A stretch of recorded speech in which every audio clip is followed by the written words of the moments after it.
Queridos irmãos, queridas irmãs, então esse vídeo é de número 120,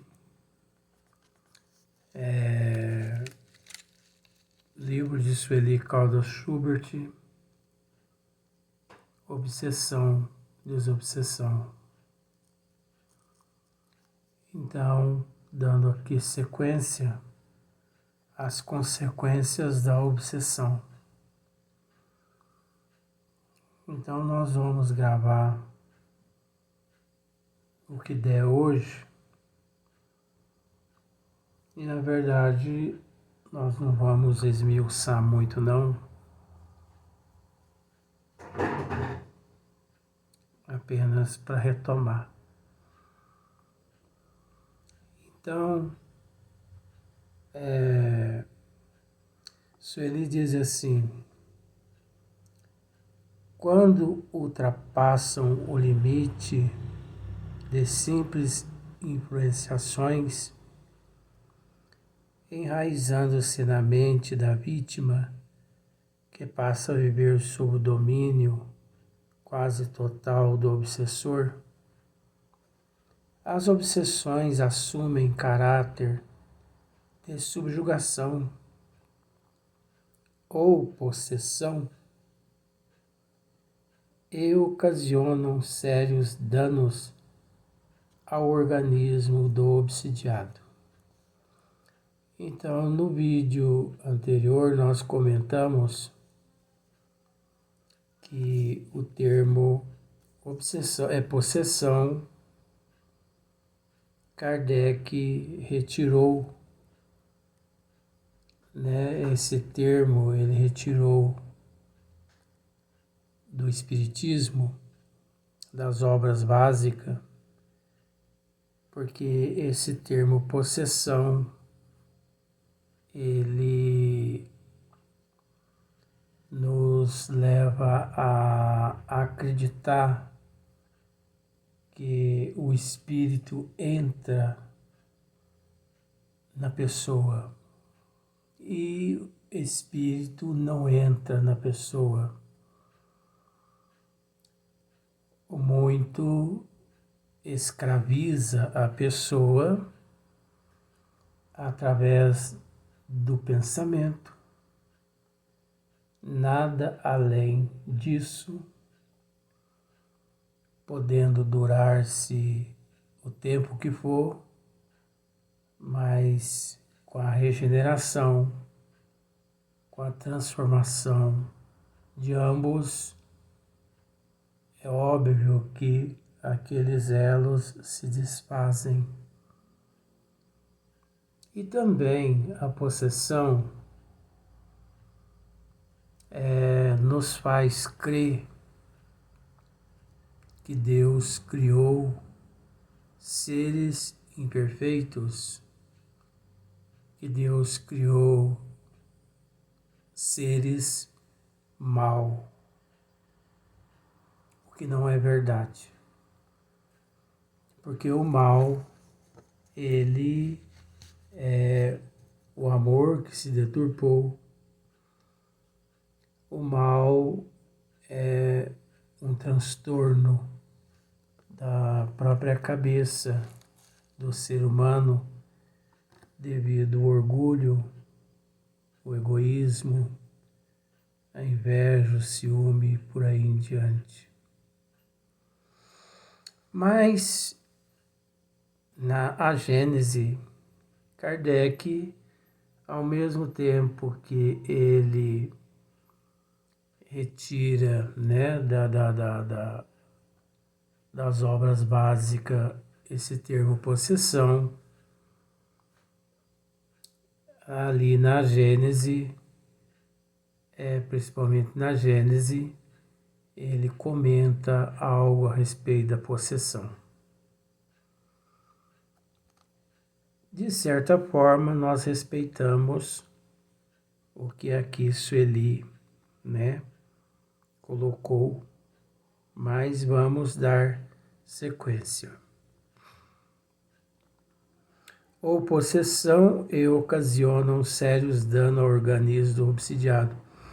Surgem assim distúrbios variados, difíceis de serem diagnosticados com precisão e difíceis até de serem constatados. Isso é verdade, né? Quantos pacientes que os médicos, os psiquiatras, não só os psiquiatras clínicos geral, eles não conseguem fechar um diagnóstico, porque o paciente ele apresenta milhões de faces, então ficando difícil para o especialista fechar um diagnóstico. Se refletirmos bem, iremos verificar que os problemas que acometem o obsidiado são bastante complexos e dolorosos. A obsessão, olha só para você ver aqui que nós já tratamos já. A obsessão é a escravização momentânea do pensamento. A obsessão é a escravização momentânea do pensamento. Que na verdade eu tô com cara de obsidiado, né? Olha pra você ver, cabelo meu tá incorporado. Parece que tá incorporado, né? Camisa toda amarrotada. Ah, isso vai servir para muitas pessoas falar. Não, e também não é só a camisa tá amarrotada, a camisa tá rasgada também, é o que eu percebi. Aqui, ó. Tá rasgada aqui, olha só pra você ver. Tá danado mesmo, hein? Eu não tô esquentando a cabeça com isso não, você tá? A obsessão, a gente precisa parar com esse negócio de vaidade. Enquanto a vaidade prevalecer nos nossos corações aqui na Terra, nós vamos permanecer por aqui mesmo ou o mundo ser mandado para planetas primitivos. Engraçado que às vezes eu me apresento de uma forma, isso é tudo psicologia. Porque a mensagem não é só a que nós estamos lendo aqui, falando. A mensagem é a que nós estamos também transmitindo. Quando que uma pessoa gravaria vídeo com a camisa toda amarrotada, rasgada, cabelo todo despenteado? Quando? Nesse mundo hoje, assim, de ilusão. Mas você acha que eu estou preocupado com isso? Não estou não. Sabe por quê? Amanhã nós vamos embora desse mundo, fica tudo aqui. Fica aqui Pierre Cardin, Louis Vuitton, fica tudo. As ilusões ficam todas aqui. E nós vamos ser recepcionados lá nas regiões umbralinas, graças ao nosso comodismo aqui. Nós devemos nos cuidar? Devemos. Mas você sabe aquele dia assim que você tá? Então é esse o dia. Então a obsessão é a escravização momentânea do pensamento. Quando este se apresenta tolhido na sua livre manifestação, em razão de onda mental alheia que o constringe e perturba, impedindo a sua expansão, o seu voo. Qualquer cativeiro é doloroso. Qualquer cativeiro é doloroso. O cativeiro físico apresenta a possibilidade de deixar liberto o pensamento cativo. Na obsessão, entretanto, o ser torna-se escravo de maneira integral. é a pior forma de servidão, a mais pungente e também a que mais nos toca o coração.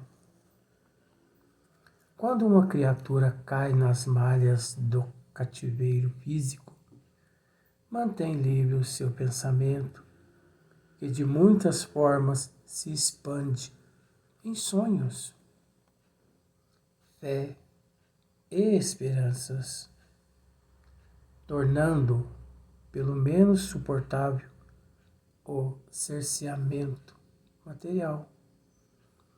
Mas nos processos obsessivos graves, a pessoa se apresenta aparentemente livre, porém, em realidade, está acorrentada, mentalmente dominada por seres invisíveis que detêm o voo do seu pensamento, isto é, da manifestação da própria essência da individualidade, do espírito.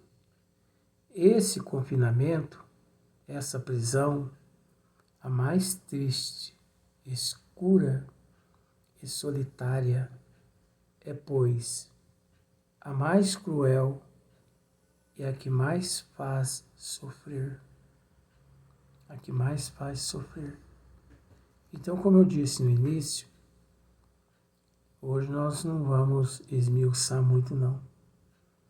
Até porque a mensagem Sueli já é esmiuçada, já está esmiuçada.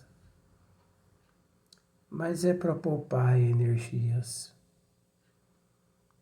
Assim que nós recuperarmos, aí nós vamos voltar com tudo.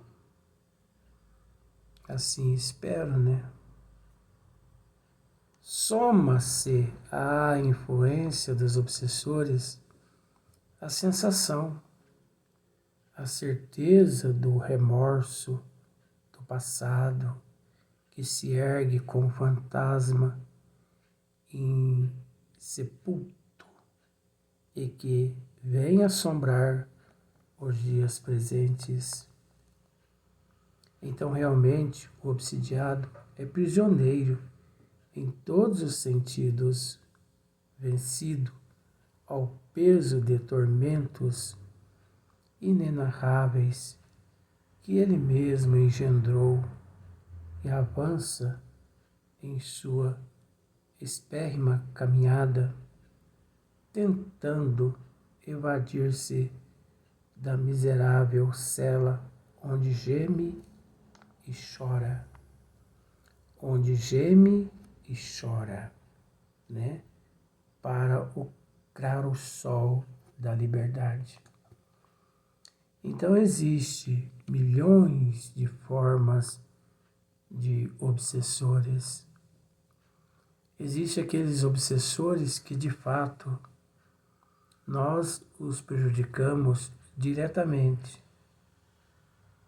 E existem aqueles obsessores que nós os prejudicamos indiretamente. Os diretamente são aqueles, por exemplo, eu chego e mato uma pessoa, só para você entender. Essa pessoa passa para o plano espiritual, abreviando a história. E essa pessoa se transforma no inimigo meu. E essa pessoa me busca. E essa pessoa faz de tudo para vingar, né? Agora, existem também aquelas pessoas que são muito atacadas pelos obsessores, pelos espíritos, pelos obsessores indiretos. O que são esses obsessores indiretos? Como no caso aqui. Todos aqueles que vêm com uma certa incumbência de trabalhar de arrebanhar as ovelhas desgarradas do rebanho de Jesus, todos esses são atacados. Então, vejamos, por que todos esses são atacados? Porque eles não querem perder aqueles que são deles. Eles não querem perder. Então, para eles não perder, eles atacam aqueles que estão ameaçando o posto deles. Então, eles atacam.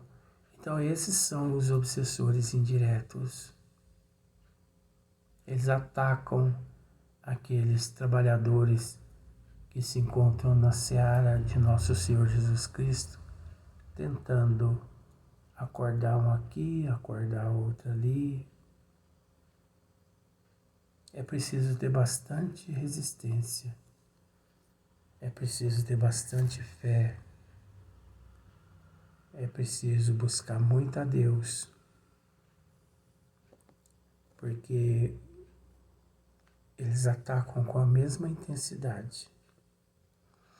Então, na noite tempestuosa em que se debate, imaginemos por um instante o que representa para ele os recursos que a doutrina espírita lhe oferece. Somente o Espiritismo tem condições de dar a esses sofredores o alívio, a compreensão, o caminho para a liberdade. É a chave que vem abrir as portas da masmorra pessoal e livrar das mais completa escravidão não apenas os obsidiados, mas também os obsessores que, afligindo e fazendo sofrer automaticamente, se aprisionam ao jugo do ódio que os converte também em escravos e em vítimas, tal como acontece àqueles a quem perseguem.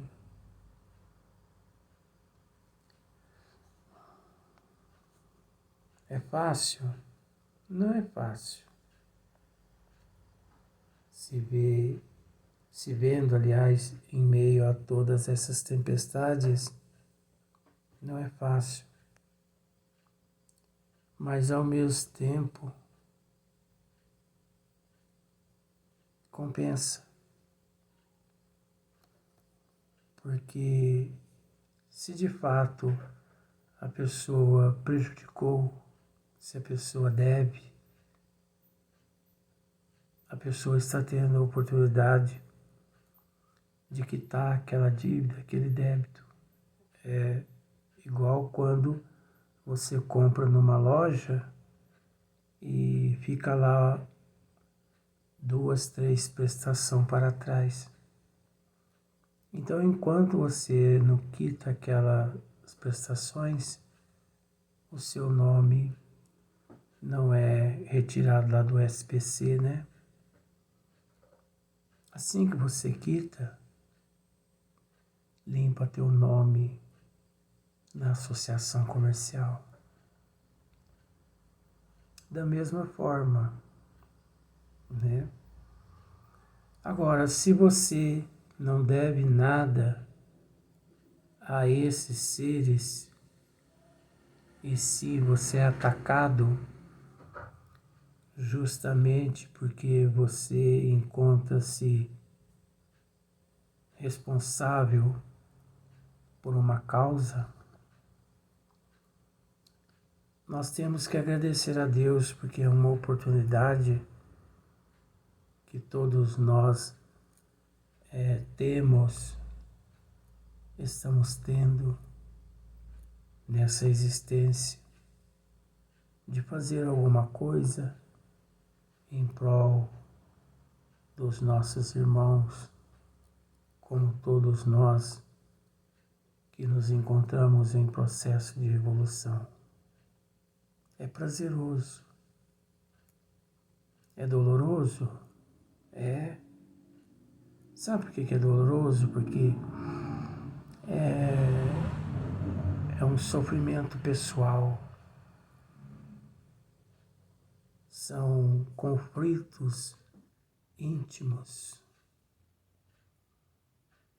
Que por mais que às vezes você tenha pessoas que te ajudem ou que quer te ajudar, mas ao mesmo tempo parece que você se sente sozinho ou sozinha. Mas isso não é verdade, porque nós nos encontramos amparados por Deus, por Jesus, por nossa Mãe Maria Santíssima.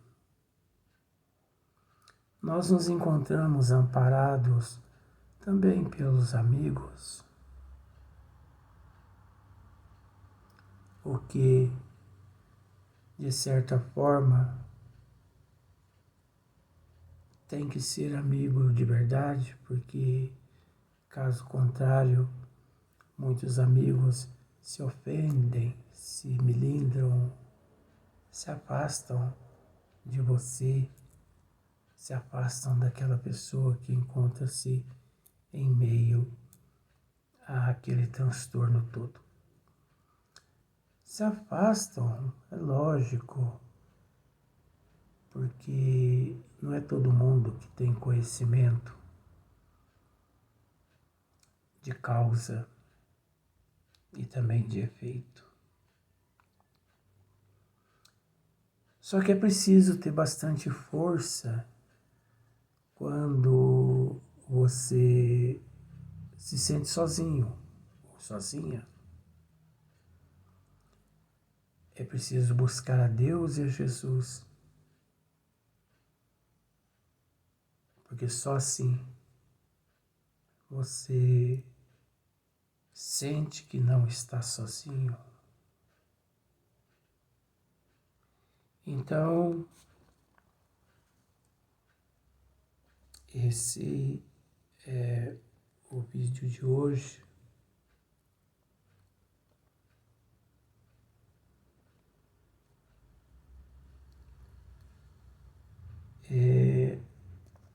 Hoje nós vamos gravar só esse só.